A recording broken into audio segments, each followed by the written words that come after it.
Africa can no longer afford to rely solely on outsiders to address our common challenge. So therefore, we together need to work to create opportunities out of these crises that we see.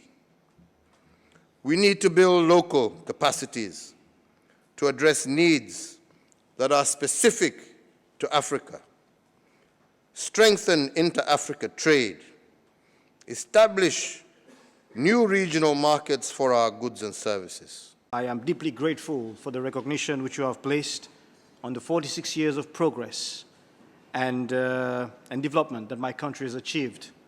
And in seeing you, a big brother on the continent, recognizing the amount of work that we as a people have been able to achieve over many years, really sings to us and shows us how the bonds of fraternity and brotherhood that exist amongst us Africans live strongly amongst us today. I thank you for that, Mr. President.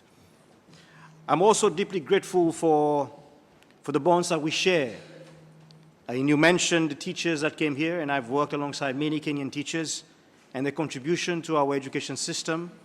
And today amongst us, we have members of parliament who have been through that instruction given by Kenyan teachers. And I also remember, when you talk about COVID, about how the support that we were given by Kenyan nurses that came to work in the Seychelles. So, Mr. President, the relationship that you share with us is one that goes beyond diplomacy. It is one that goes beyond fraternity.